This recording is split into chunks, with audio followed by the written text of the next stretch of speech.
Welcome everyone to our Build in El Salvador Builders Spotlight series. This is exclusive content for our school community. And today we're honored to have Majd Faiz here. He is the founder of Solaris, and we're going to learn more about him, his story, what brought him to El Salvador, and more about what he's building. So with that said, Majd, thank you so much for being here. It's my pleasure. Awesome. It's a pleasure. So, okay, let's start with your background. Tell us a little bit about who you are, where you're originally from, what kind of environment did you grow up in, and what were some influences growing up that you can kind of point to? So I'm originally Yemeni. My dad and my mom are Yemeni, but I've lived most of my life in Ottawa, Canada. I came here in 2021.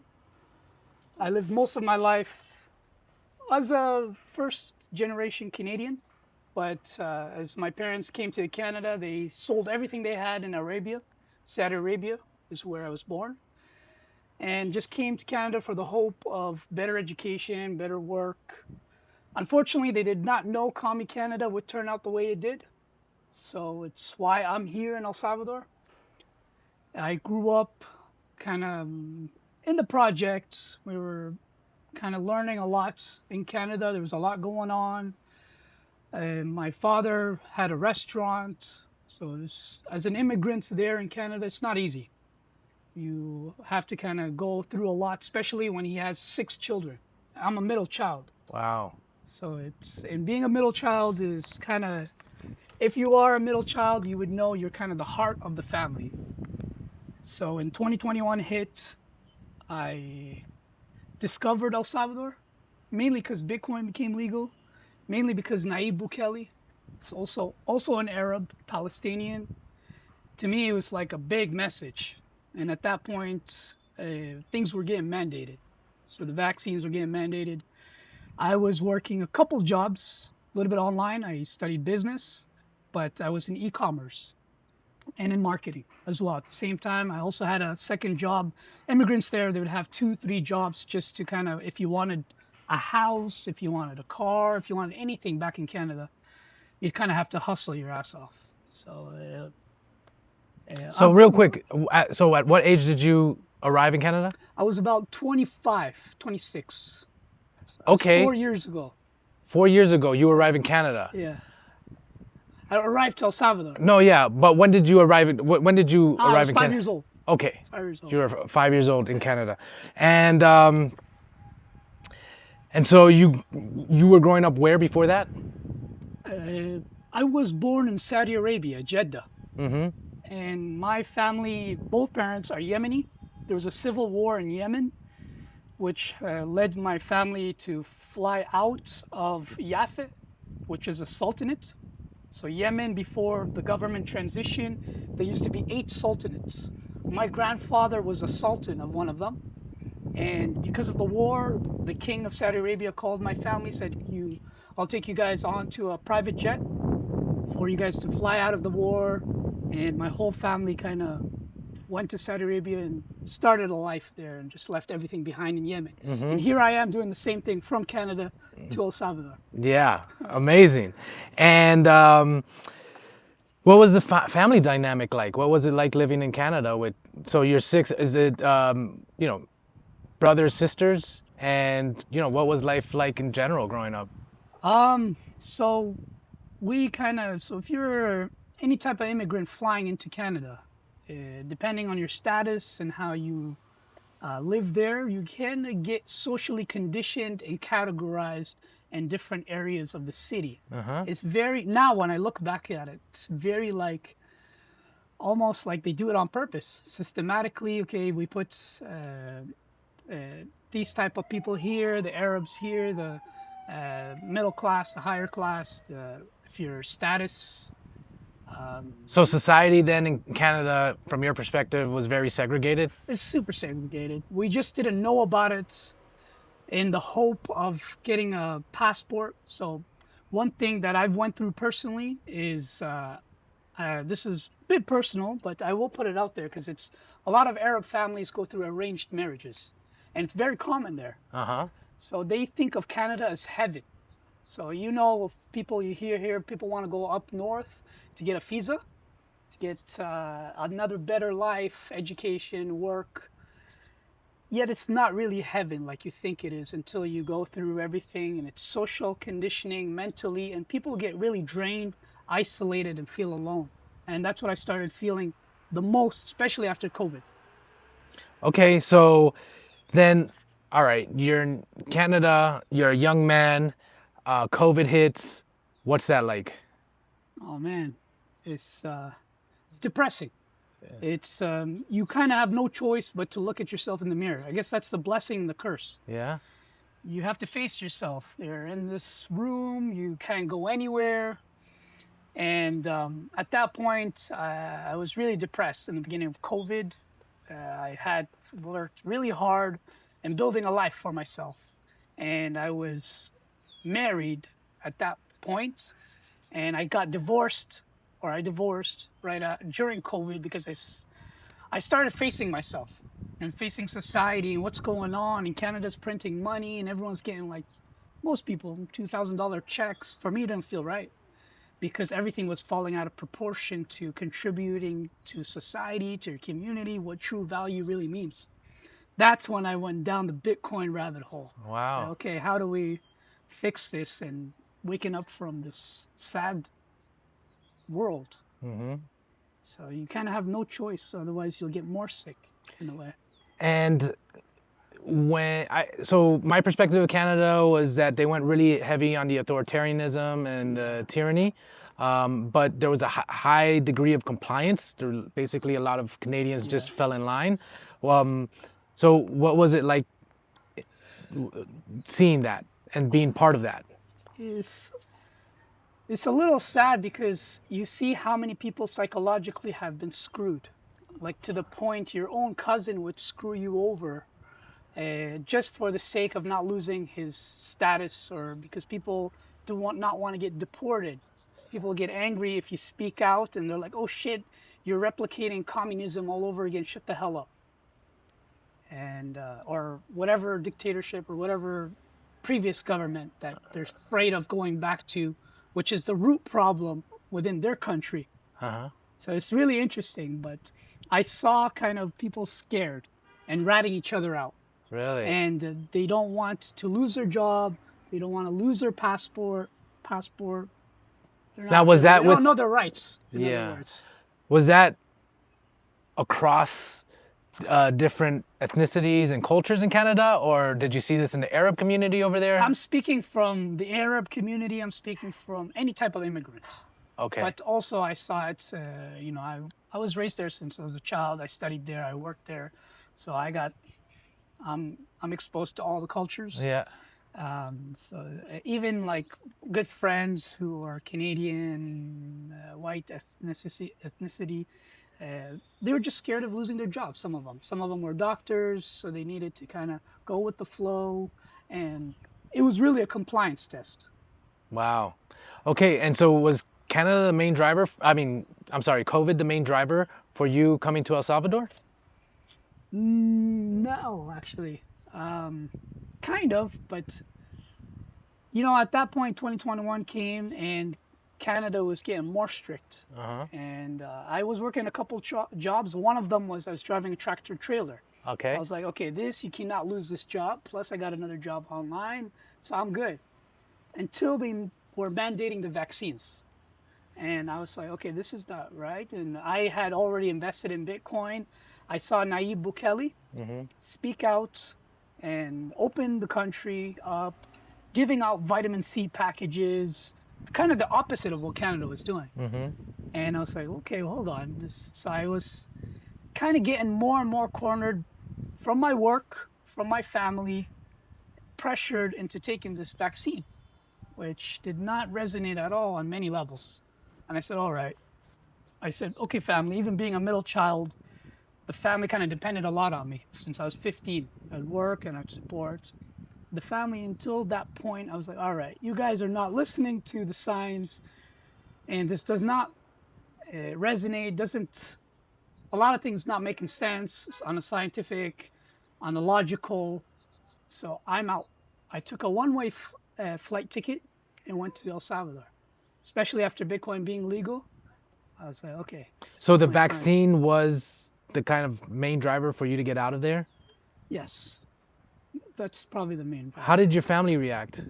They thought I was crazy going to a country that there's a lot of drug abuse and violence and gangs. I'm sure at that time there was still the headlines that El Salvador was a dangerous country. It was listed. He already went in and trying to clean the streets by the time just before I came. So as soon as he legalized Bitcoin, he's already working on it. Uh-huh. It wasn't less than a year, and most of the streets were like completely clean because there's one major thing that happened, and that pushed the military out to take care of the country more. And after then, you never heard a peep. And so what were your first impressions then of El Salvador? I was really impressed. I really fell in love with the beaches, the volcanoes, the lakes. It's a blessed country. But the reason I stayed is for the people. Fell in love with the people, great hearts. And of course, I fell in love with a beautiful Salvadoreña. And from here, my heart is anchored. So it's been 4 years now. Wow. Okay, so you met a new woman. So you got divorced 2020. and this was with your wife in Canada, your ex-wife This in was an Canada? arranged marriage, actually. Really? Yeah, it's a whole nother story. But Interesting. yeah, it's pretty typical where I come from. Yeah, okay. I come from a tribal, a Yemeni type of family, kind of marry your own. It's a little messed, but that's kind of the norms. So can I ask, and if I'm going too far, you can let me know. No, go for it. How does your family feel about you marrying or you being with a Salvadorian? I don't know if you're married, but like how just being with one. It's a good question. So my mom is very faith-based. She's religious. I was raised in a strict household. I come from a Muslim family. But she, at first, of course, this is not someone she chose for me. But she knew I love her, and she knew I chose her.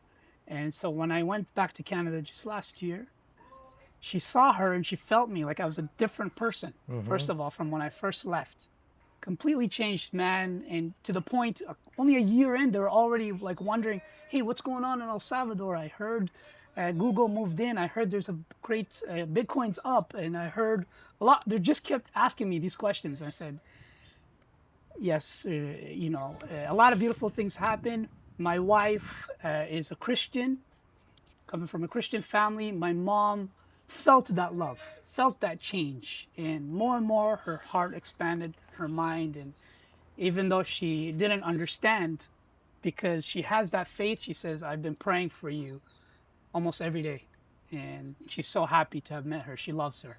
Wow. And what's it like being with a Salvadoran woman? It's pretty amazing. It's new. So for me, it's a way of expanding your mind and your heart to kind of you'd never expect. So I come from one side of the world and she comes from another side. She's a sweetheart, and she'd had to kind of expand her mind and heart to understand me, understand my culture. So there were the ups and downs and the challenges of understanding that. But at the end of the day, it's very rewarding. Very rewarding. Now, going back to Canada, and let's just say that there are people there and, they don't like the way the country's going. Do you have any advice for people, especially if they're looking at El Salvador? Is there anything that you would have done differently? If I were to go back, or? Yeah, like from your journey to Canada to El Salvador, is there anything that you would have done different? Well, I can what we're doing here, it's kind of making it easier for newcomers that want to visit, get out of their comfort zone, get out of their bubble, and discover what's out there. Discover, does it need to be a crazy leap of faith and you need to find or go off grid, or no? You just kind of need to find connection.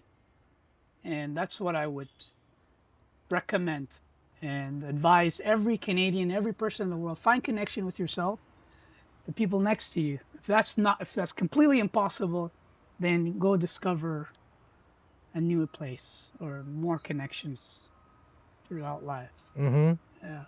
And what about practical advice? Is there any practical advice that you would tell somebody who is thinking about El Salvador?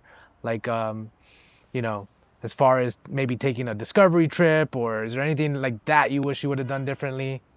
or For not someone really? over there, yes, I would say to El Salvador, go on vacation for a week here, and come meet Michael, come get really well connected to people that are anchored and integrated to the community here to a level where they know what's up.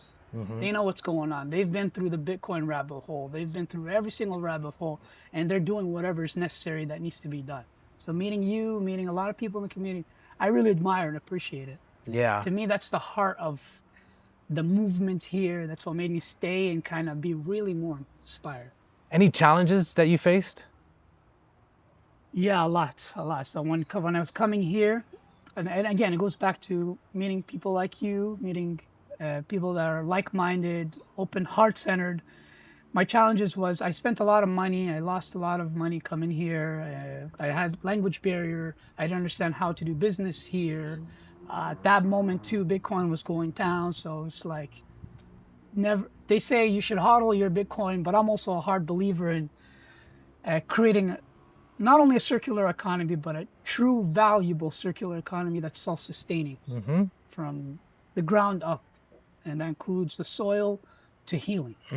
And that's personally what I've experienced. So I kind of took a step back from the Bitcoin community because I had to find out what's really going on here. And now I'm kind of showing face a little bit more and what I've been through and what needs to be done. And it's that. Okay.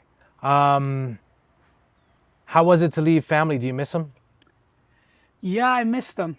And in the beginning, it wasn't easy because it's like going, at heart, I'm a rebel. So I kind of was just going against everything, literally. And coming from strict family and strict mother and religion and structure, I was like, okay, I'm going to break every single rule until like I found out, okay, I'm just doing this because I'm being a rebel. But you don't really need to do that. You can kind of learn of what feels right and allow people to learn from you of why you are doing what you are doing. So my mom didn't understand. My dad didn't understand. But to me, maybe it was necessary because I was a middle child. I was helping the family. They were a little bit dependent. So a lot of people in families, they kind of depend on you for some things and they forget. So when you love people in a family unconditionally, you tolerate unconditionally, but no, you're supposed to have a tolerance level. Say, hey, dad, hey, mom, look, this is kind of draining me. This is hurting me. This is not good for me. This is not good for what's happening in society. It's hurting your health. You need to be conscious of this.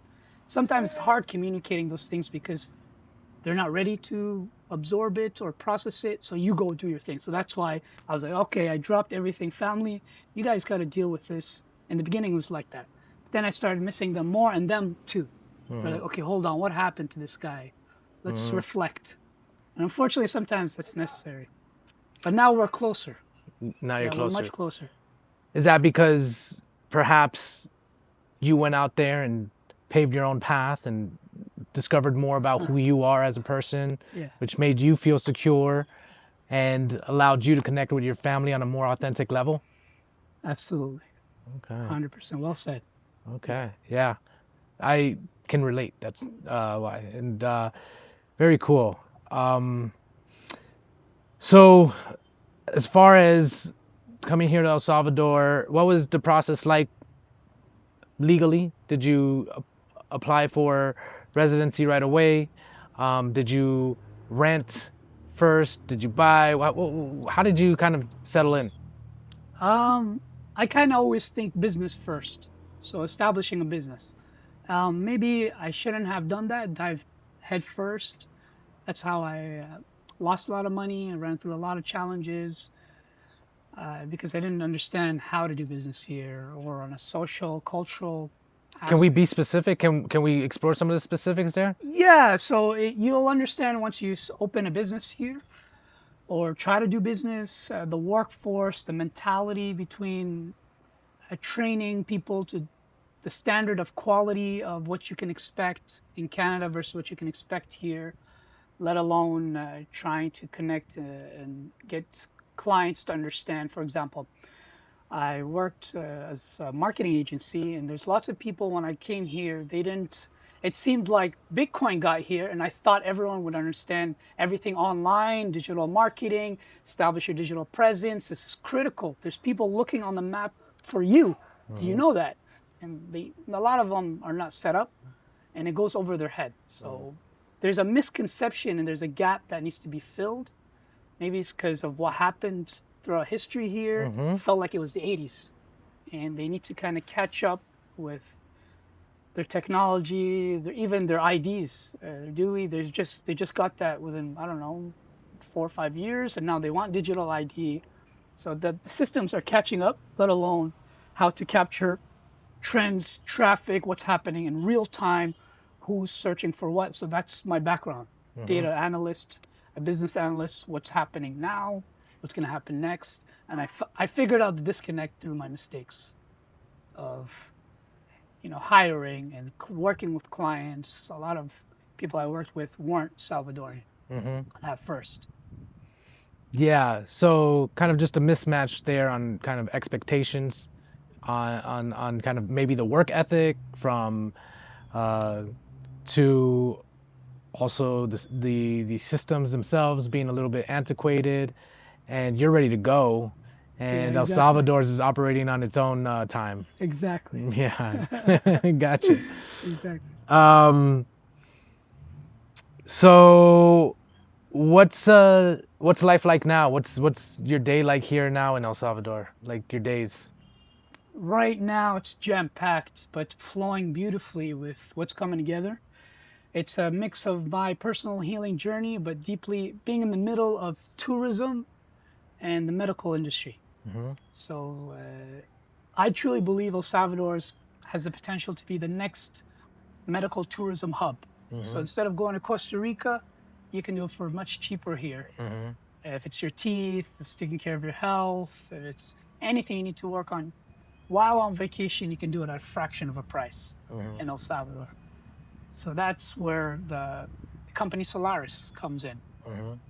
I'm the CEO of Solaris, co-founded Solaris with John. He's the founder of Solaris. And John Byrne. John Byrne. Yeah, John Byrne. There's a lot of Johns here. It's a lot of Johns. So there's a lot happening from my day to day. It's connecting and reconnecting with people that I've already connected with before. So it's been 3-4 years for me here. Some people would know me from the Bitcoin community a little bit, but I also from TUMCO, from indigenous and Mayan groups. I left El Tunco after about a year or so because it's like a bubble. Is that where you first landed? That's where I first landed. Okay. So El Tunco is definitely a bubble. And it's an interesting bubble because you get to meet international tourists from all over the world and you learn from them, why they're there, what they're doing. Yes, there's a surf dynamic, surf demographic as well, but there's actually some really interesting people I've met while there. And it's also what inspired me to stay longer. It's also what inspired me to co-create Solaris today. My day-to-day is mostly connecting with people like you now, putting up events. I'm hiring, I'm co-creating events. I'm part of the symposium event. We're the main sponsor there. I'm working with farmers, transportation people. We're doing a documentary film of how people are growing crops here, and we're encouraging more farmers to grow ecologically, organically, and having a network. That's what Solaris is. It's a network, it's a platform, it's also a process, and there's an educational aspect that we play. Now, in terms of like you and the fulfillment that you get out of El Salvador, have you found that? It sounds like you're doing a lot here, right? And have you found community here? Have you found friends here? Have you found people on your level now that you can relate to and that you can work with and build with? And was that always there? Did you kind of have to cultivate that? Like, what was that process like? I love this question. Excellent question. It's something you got to cultivate because you are essentially becoming a community member. Even if at heart you're a leader, you got to become a community member to understand, I guess, the ecosystem within that place or community. And I've entered multiple communities. It's very fulfilling to be a community member, to see how you can contribute, what's needed, what's necessary from Tunco to the city. That's why I moved out to the city. And I've got my own house now in Escalon. And with my wife, we've got a new clinic. She's expanding to a holistic practice. So there's a lot going on, but it has to do with how you can contribute from community to community, which I think you're sensing as well, but also that automatically fosters you into a community leader, especially when you have a vision, you're being pulled, you got purpose in your life, and you've got amazing, beautiful people around you. So you're like, okay, I know what's up. I know what needs to be done, and we're just doing it. And at this point, there's no looking for anybody or blaming. We're beyond that now. You and I and people within an awakened and let's say a holistic approach of a community, we don't blame anymore. We just say, okay, what needs to be done? How can we do this? We want to eat better food. We want to take care of our health better. We want to use Bitcoin in a true circular economy. What does that look like? So I appreciate kind of what you do as well. It's really important. Thank you. Appreciate it. Yes. So basically, I would say you're trying to, through your communities, different communities that you're into, trying to, number one, solve problems, and number two, create a culture, right? A new culture here. Yeah. A conscious, awakened culture. So there are communities that are growing out of traditional mindset. They're like, oh, okay, there's Bitcoin. What is that? And then I love how Primero Bitcoin fills in the gap, the educational layer. Okay, to use Bitcoin, you got to learn this, and that. And we got an entrepreneurial gap to fill. And then, so that's kind of the most amazing thing for me, is to kind of see what problems need to be solved and how people traditionally within communities are waking up like, okay, yeah, we need that in our community. And it takes people like us to kind of show them, hey. Do you feel like El Salvador is a place where people can contribute? Yes, openly and freely. It does feel like, I guess, due to the people mostly. So Naib has done his part. It's up to us now. Interesting. And what do you appreciate about living here in El Salvador?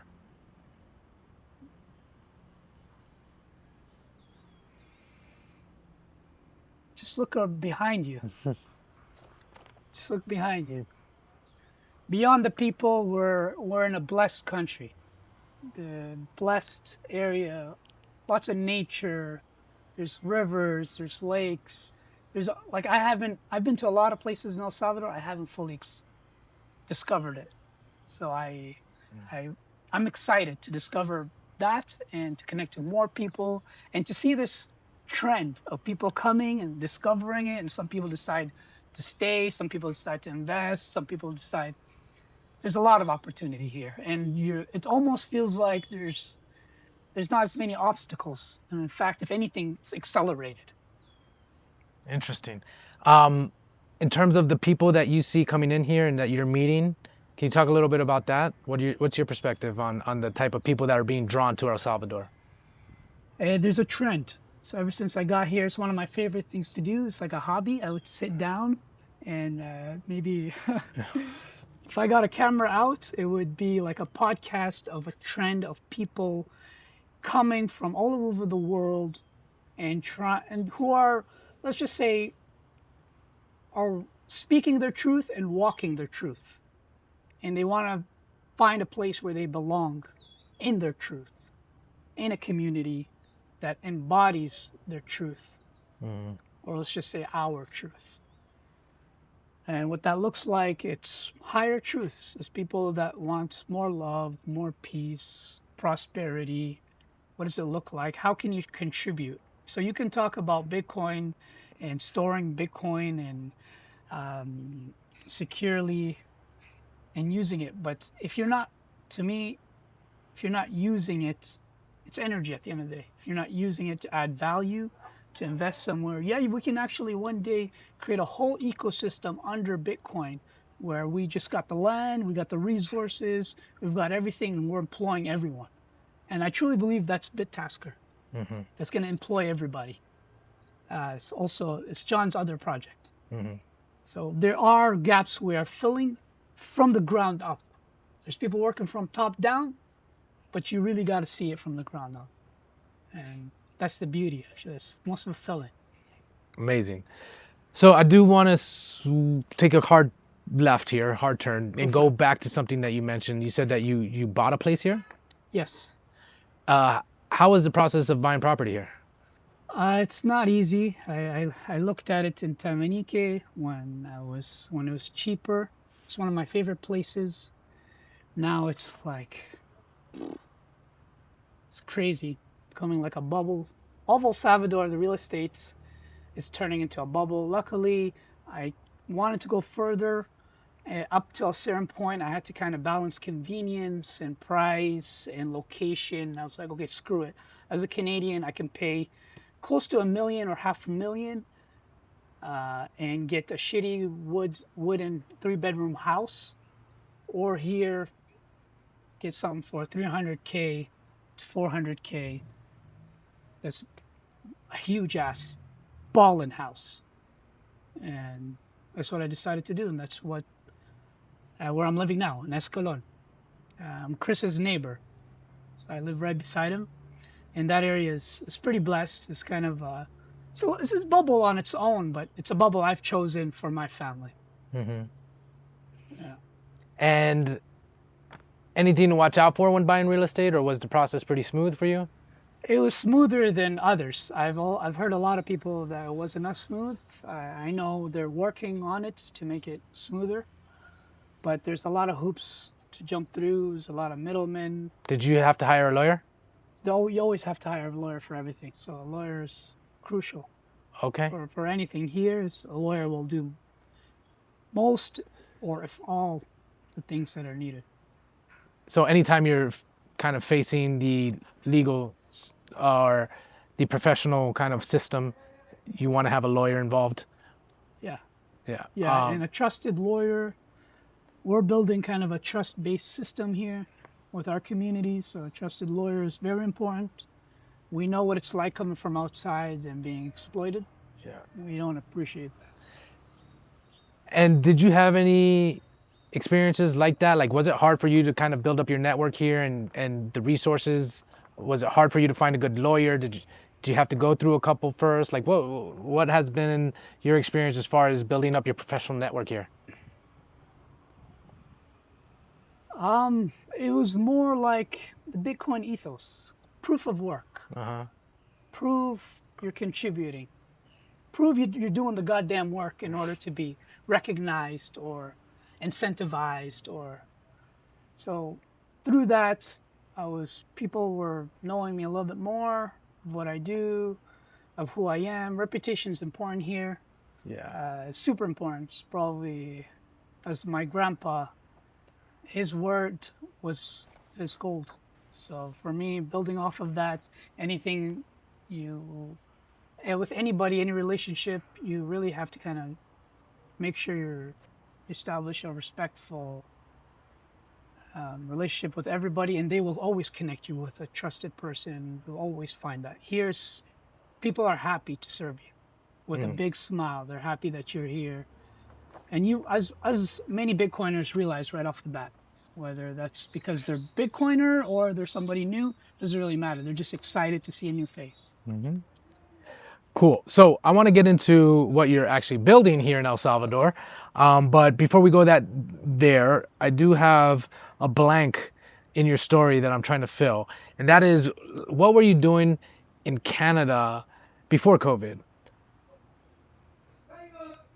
Just before COVID. Like professionally, like you say, you were a data analyst. This is so I took business at Algonquin, and it was very vague. And even while taking business, I was already feeling how outdated the system was and how technology was advancing. And I'm like, wow, okay, I gotta self-teach myself a lot, especially in marketing, especially in finance, and especially in e-commerce and tech. Okay. So that's what I dived in first. So I with a friend. We got straight into drop shipping. It was just the middle, before it got saturated, Uh-huh. and e-commerce was kind of a way to make money on the side, but you always had to kind of have a main job, and that main job was getting into. I drove a tractor trailer. Yeah. It was the fastest way to make good money right away without going 3 4 years and getting a degree, which I already kind of saw the educational system getting outdated. My friends were going to engineering, and at the end, they started sleeping on their degrees under their pillow and not really working. For sure. Well, I'm one of those people that didn't use my degree.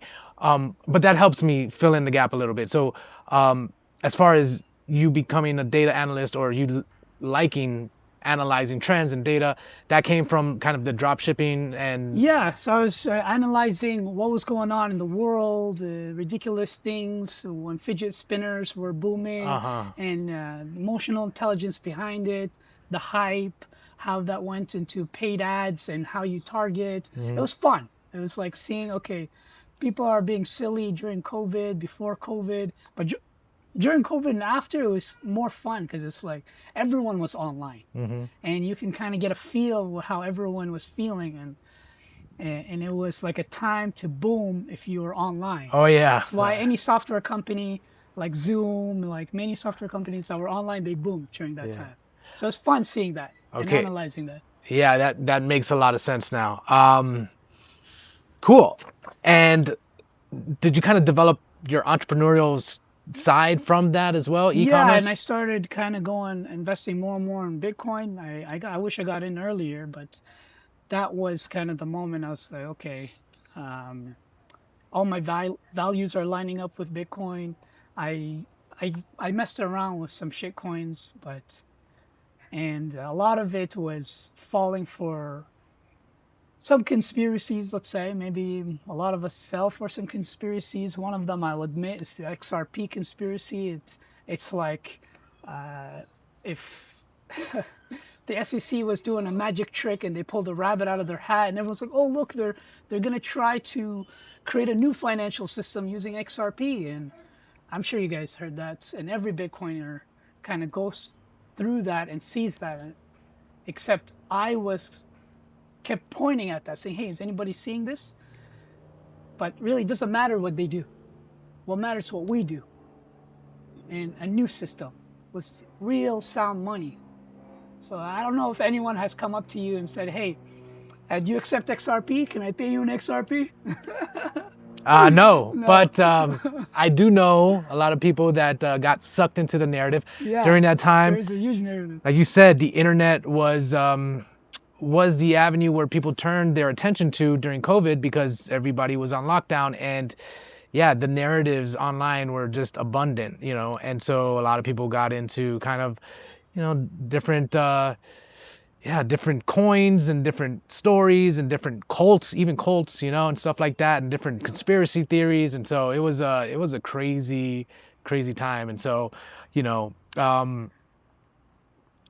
I'm glad we came out on the other end, and we're here in Bitcoin country where we're more connected towards truth and, what's sound. I'd say we're on the right side of history. Yeah. On the right side of history. Okay, so let's talk about what you're building here in El Salvador. Where did the idea for Solaris come from? It naturally just came up. It's very personal, the truth. Solaris is a part of my own life of healing, of being in the middle of tourism, but also in the middle of the medical industry. My wife is a dentist. She's a holistic dentist now, embracing using only biocompatible products, natural organic toothpaste and accessories, and no chemicals. So that's both of our journeys took us to kind of embrace a holistic approach for ourselves, but that's very spiritual as well, because mentally, emotionally, physically, and spiritually, it's a process kind of to get there, to understand and feel why. But for us, that's how we contribute to community. Solaris came to be because that's where I stand. I stand in between a lot of healers, a lot of people that work with natural organic products, a lot of plant medicine, herbs, integral functional medicine, practitioners, holistic doctors, and I've practiced various of these and kind of experienced it myself as the healer, but also as a patient. So I am a patient of Solaris, taking a whole body approach, healing, and I kind of see it as I am building a company for me. And if I were to go into the traditional healthcare system, how would I like to be healed? How would I like to be taken care of? And so that's kind of where the idea is naturally being connected. And it originally was shared and co-founded and I co-founded it with John.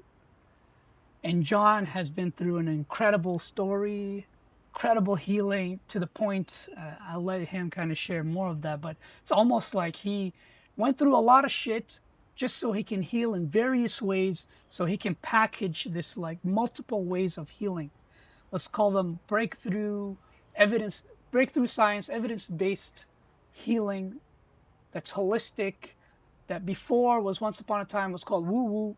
Now we can actually back it up with science catching up and integrating it to the traditional healthcare system. We'd call it the sick care system. If you go to see a doctor, sees your symptoms, and just provides you the drug and says, see you next time you're sick. It's very disconnecting. Absolutely. I mean, I have my own experiences with the I guess, traditional medical system, and it definitely feels like you're a number. I do want to get more into Solaris and talk about more of the actual functions of the company. And one way we can do that is, okay, I am, somebody who wants some medical care. How am I interfacing with your company? Am I going through an app? So there's an online approach and there's a physical approach. Okay. So normally we want it to be as natural as possible, where if your practitioner or your dentist or your clinic integrates Solaris or is aligned with the holistic approaches that are out there, then they would integrate Solaris and it would look like in the clinic just a tablet just right there. It says Solaris, and you fill up a questionnaire. Solaris is a platform, it's a process, and it has an AI coach built in. Okay. It starts off with a questionnaire about your health, and it'll give you kind of diagnostics of how your health is based on the questions, and it'll recommend more analysis or tests via blood, lactose, whatnot. Before you see the doctor, or sometimes the doctor will do it himself, be a general practitioner or holistic aligned doctor.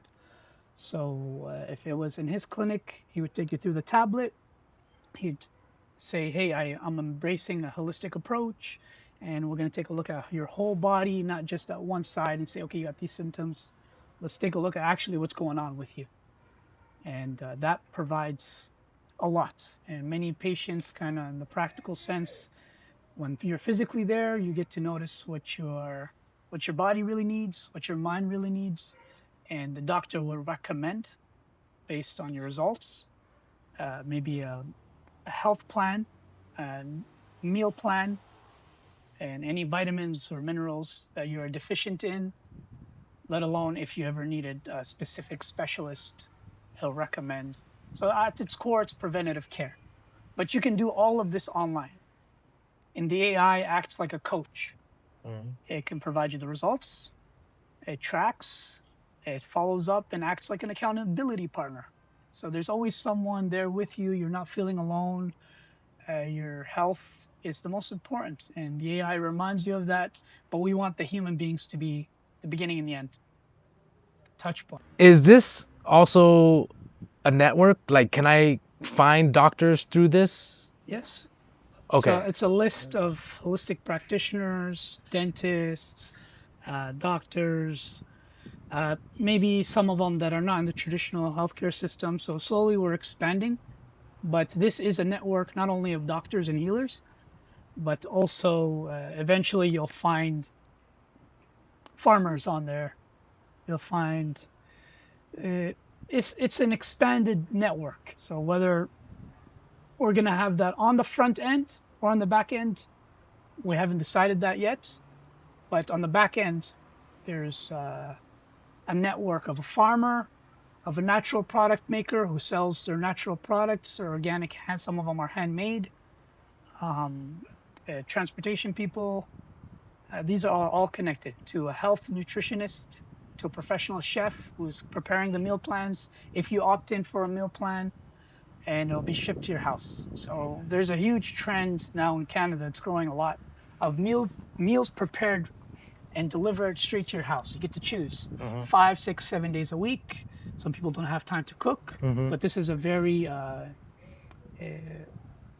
very healthy, organic, ecologically grown crops, ingredients, and meals prepared just for you here in El Salvador.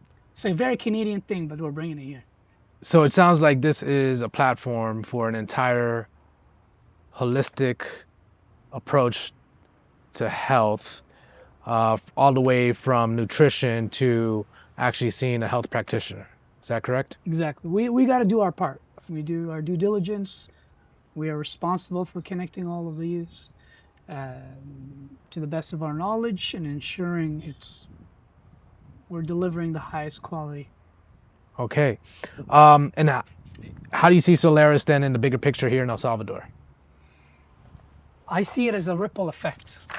And this ripple effect it's an extension of you and me here right now, of farmers, of an educational center that we're working with as well to teach more farmers to grow ecologically, agriculture, in a conscious, holistic way, to connect them to a network of transportation, trucks, people, to connect them to natural organic producers of soap, of toothpaste, of whatever you want. We really want to kind of embrace and empower the locals. So when you say buy local, when you're going through Solaris, you're 100% buying local. Gotcha. Yeah. And that goes to caring for your health is also caring for the health of Mother Earth. And it's also thinking of the regenerative soil. So you can't just lie to yourself and say, hey, I'm going to be healthy and buy healthy stuff. No, we're making you very conscious, as we are doing for ourselves. Interesting. How do you make money? In the first year, 6 months to first year, we're not looking to make money. But through the platform itself, do you take a commission from the doctors? Have you figured kind of the business model out yet? Yes, we're looking at a few business models. It's very lucrative. It's very lucrative. Like think of an Uber, but for doctors and patients. Gotcha. We have multiple ways to make that money, but we are very, at our core, we have Bitcoin values, but also monetary, maybe new business revenue models that are still being discovered that we want to integrate to our payment systems to the point anybody you onboard, almost like an affiliate program. They get 1% for every purchase you make, or as long as you're on the wallet of Solaris. Okay. So this is kind of, it's known as the payment splits. It's known as podcasting 2.0, if you're familiar with Bitcoin layer 2. There's like revenue models that are being explored, the creator economy. This is something in our roadmap we're exploring, and we're connecting with Spark.money. We're connecting with, now I'm reaching out to L2 companies that are building on wallets. We really believe wallets should, they have a responsibility to kind of provide more. So we're connecting to wallet companies, let's say at least. And when do you see yourself going live? We're beta testing right now. So we're going live. We want to go live Q2 2026 fully. Q1 2026, the whole point of it is a pilot program. So we got funds and grants we're currently getting aligned with and in place to provide for Salvadorians free healthcare from A to Z. That includes their meals. Normally we'll start off 2 meals a day, depending on their age and whatnot, but we put them through Solaris for free. The goal of Solaris is to have businesses pay for the employees. And whether insurance companies step in or we have to fill up that gap here in El Salvador is still gray for everybody to kind of get that care, whether it's dental care taken care of, whole body holistic care for them to perform better, to be at their best health. Who wouldn't want that for their employees? Let alone we'll find ways to fund other types of demographics, but this is kind of the core of Solaris, let alone other business revenue models or income streams we're exploring. Interesting. This is a startup here in El Salvador. Yes. Founded in El Salvador. Founded in El Salvador. There's founded also by Salvadorians. There are Salvadorians that are co-founding this as well. They're leading the path, project leaders. So this is, I would say, Canadian, Irish, Salvadorian. So international mix coming together. International mix coming together, honestly. And okay, looking ahead, what do you see for El Salvador as far as kind of health and wellness? I think it's going to be a hub. I truly believe it's going to be a hub for health and wellness. We're going to be a model for all other countries to replicate. So we're doing this with Solaris. People are doing this. In any community you're in, you want to replicate your community to be you got to be a self-sustaining individual for you to replicate a self-sustaining community in other communities as you connect your community with other communities. But I believe El Salvador is going to be a nation that's going to do this on a nation level. Wow. And what drew you into wanting to create a health startup?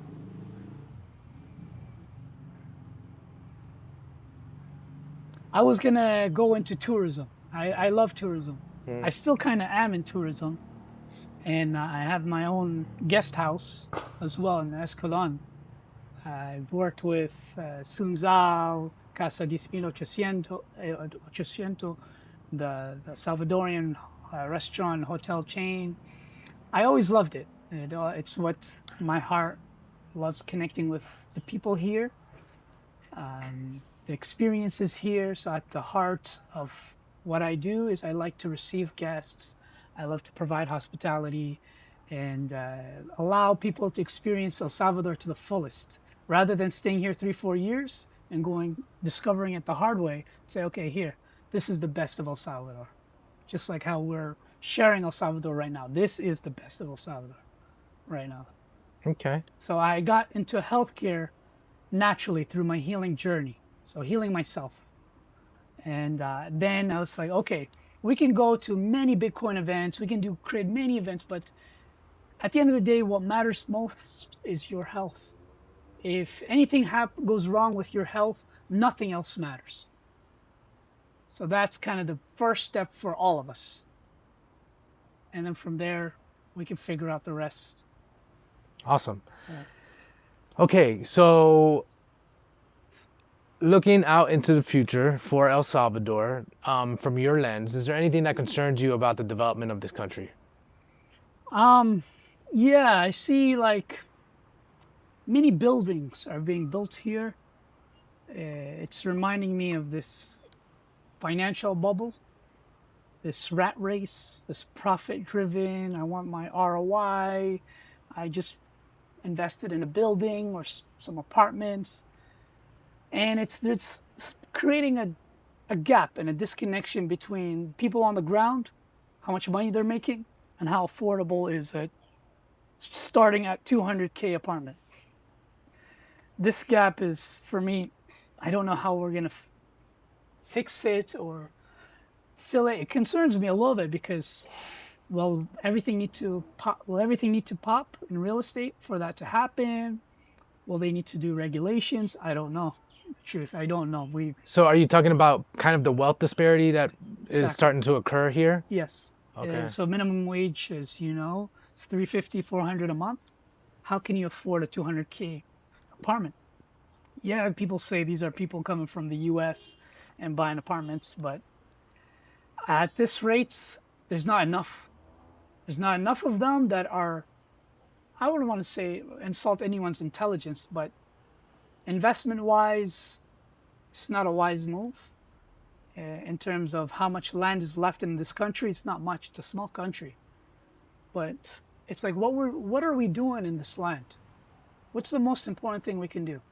And when I sit with you, and we just spoke earlier, we want to grow our crops.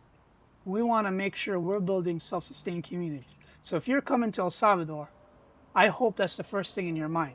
Yes, many people think about buying land, but go beyond that. Stop thinking of like, we have this colonization mindset. Oh, okay, I got to buy this land. I got to build my heaven. Just build it within a community, or see how you can contribute to a community that's already existing and go from there. Food and nature doesn't know lack of abundance. It's just there, providing you unlimited amount of seeds, and you can just keep growing and keep growing. But we're still got these mindsets that are not tapping into how we can contribute a self-sustaining ecosystem that's providing everything you ever need in a community. So if I were to kind of sum it up, so a few things here that you mentioned. So the wealth disparity, there's also a kind of hint of overdevelopment that's happening here. Also, maybe being driven by profit-seeking motivations that are kind of wealth extractive instead of value additive incentives. Is that kind of sums it up? It sums it up. It's also, there's a lot of talk right now, and there's probably, you've heard of the booming Bitcoin-backed loans. So Bitcoin, it can be thought of pure energy. How you use that energy as consciously and as empowering as possible is how you can build an ecosystem that's self-sustained, that's a community that just stands on its own. You can have your own nodes, maybe you can have your own servers, you can have your own regenerative soil that produces crops.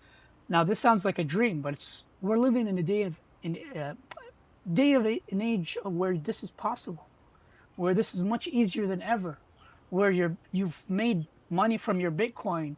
You better goddamn make use of it before something happens that'll disappoint you.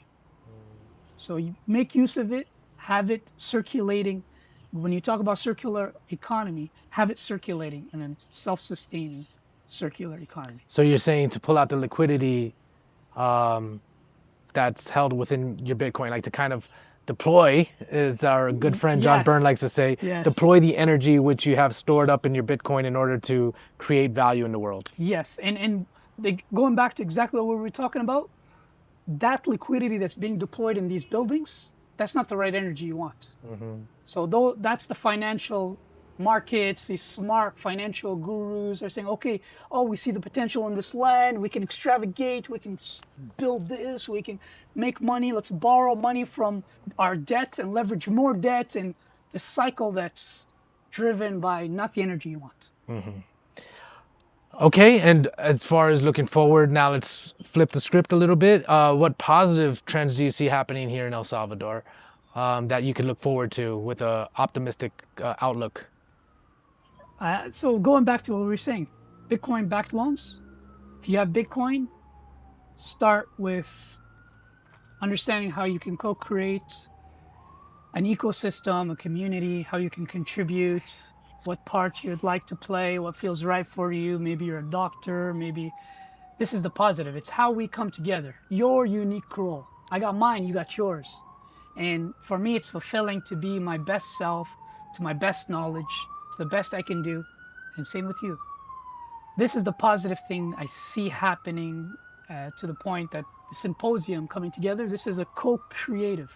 It's a pure, great event that's a lot of amazing people are coming together. Very positive for the right reasons. There's no marketing fuss or hype. It's literally people that really want to do good. for their communities, for this country, and get things moving in the right direction. Okay, so to sum up your positive outlook here, the positive trends, it's people coming together in order to collaborate and co-create. Absolutely. Okay. All right. Well, I'm going to give you the last and final word here. Is there any wise words of wisdom that you would like to share? Any closing thoughts on this interview, which are fantastic as far as I'm concerned? First of all, thank you. Thank you for what you do. Thank you for connecting with me on a deeper level. Sometimes you got to really check in on people, how they're doing. Some people will pretend they're doing all right and they're doing fine until you sit with them and really get more out of them. And even just reflecting with you what I've been through. I don't share that with everyone every day. It's a fresh breath of air where we can kind of share with each other openly. So I ask people to do that more with each other, whether it's via a podcast or an interview or just with your mom, with your dad. Sometimes they won't say anything, they'll stay quiet, but you know there's something up. Don't let them stay quiet. Get them to open up and to share what's inside them. Bring things to light, I would say. That's kind of my motto. Bring whatever's inside you, bring it out and bring it to light for others to see, for others to hear. If it's something bothering you, bring it out. Something bothering your dad or mom, bring it out because it's important. If we're going to come together, we're going to come heart to heart. Amazing. Well, Majd, thank you so much for taking the time and enlightening us and also sharing what you're building here in El Salvador. Thank you so much, Michael. It's a pleasure. It's an honor as well.